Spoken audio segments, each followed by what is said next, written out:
It's Sam Tidmarsh here from E-commerce Expo Technology for Marketing and AdTech London 2019. I'm here with Emma Pendleton.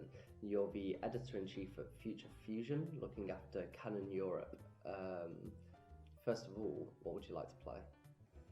This one, please. Nice. Feel free to go first. You're the guest. So you won Editor of the Year last year. Tell us about the journey to winning that accolade. So I started out as a journalist, I trained as a journalist, worked for local press and magazines until 3 years ago. So I was working for Future Publishing as well, when the agency part of it, Future Fusion, got the Canon Europe account, and it was such a good opportunity. And things about content marketing these days is I don't think it is what it was. It seems to have, well, it feels like there's a lot of integrity there and there's a lot to attract me, and I thought there was a lot of great content I could make. So that's what led me to working with Canon. Okay, and so you generally have quite a nose for the best kind of branded content, how to build that content relationship with brands. Yeah, I think the nose for content's an interesting one, because I do think that is something that I always try to stick to, and it's quite easy to forget when you've got a client going, we want this, is there has got to be a human interest at the end of the day, and you can get a bit lost maybe when you're trying to just deliver, on a brief of what's actually then going to work, that's going to appeal to an audience. So I do think it's somewhere in between. It's having the ability to marry what a brief is and what a client wants with what an audience is actually going to want. Is that what makes a good content campaign? I definitely think it's a big part of it.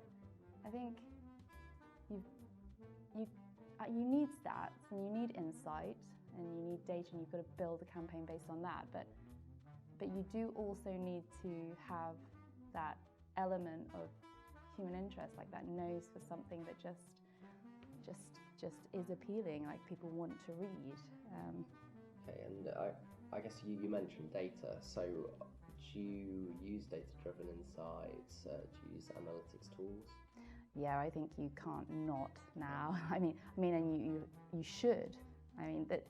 A nose is great, having a nose for news or something, it's all very well, but sometimes you get it wrong, like you do get it wrong, and actually you end up honing your nose because you learn based on insight and data through sort of experience.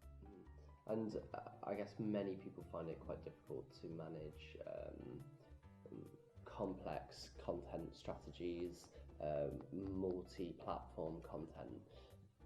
Is using data helpful and using these analytics tools helpful to do so?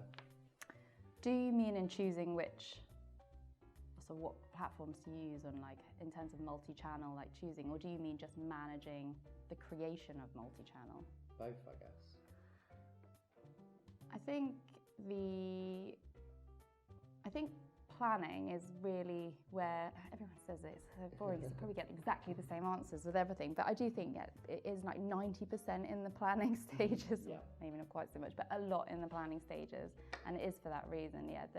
The data part, you want to make sure nothing's a gamble, and then when it comes to multi-channel campaigns, it is a matter of communication. It's deciding really early on and making sure essentially you get what we call a shopping list of things you want from a certain campaign, like assets you need, and then it's just a matter of creating them, but you do have to be quite organised. So what would be part of your shopping list? So it's things like... Is it my go? Yeah, I think so. Oh, sorry, keep missing. You're too quick. Yeah, I've got to. It's things like YouTube 6-second YouTube bumper ads, as well as 15-second social cuts, in vertical. But then you might also want behind-the-scenes stills, as well as, it's outputs of video that you've got to think ahead to what channels you might be wanting to use and what's the best formats for that platform. Okay, and can you use the same analytics tools across these platforms? No. So is it? Each one is. How complex can that get? It gets very complex, and that is the thing about that planning stage and say, if you know you're going on YouTube, the requirements of what performs best on YouTube is different to say, a certain social media channel like LinkedIn. You might want slightly longer form video or something. It depends what platform. And you need to understand for that platform what's going to be required. Okay, so I guess if you could summarise a tip for people who are coming into content marketing for the first time, they don't know how to measure its success, what would you say? It comes down to who your client is, and I think the most important thing for somebody coming in is to make sure you understand and have your KPIs in place, because it could be that you're only going to be measured on newsletter signups. It really always depends on what your client's objectives are. So measurement is always going to be in relation to that. And I guess outside of work, other than playing this game, tell me about a passion of yours and how does it impact your day-to-day job? This is really hard because lots of my hobbies have no relation to my work and don't impact them at all. The only one, so I obviously work for Canon indirectly as a client, and I have an interest in photography, unsurprisingly. Okay, yeah. And I think that it is very important for me in my specialism, and obviously has a big impact that I understand the people I'm talking to. So that is both on a sort of a business level, like professional photographers, through to sort of enthusiasts and consumer level. Where do you stand along that spectrum? That's really difficult. I'm not a professional photographer, as they don't charge for my photography. No, I'm definitely just an enthusiast.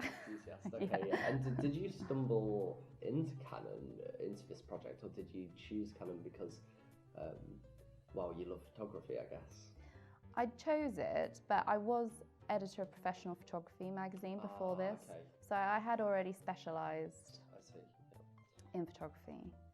Well, I'm really excited to hear more of these insights at Technology for Marketing, where you're speaking on our content and social strategy stage.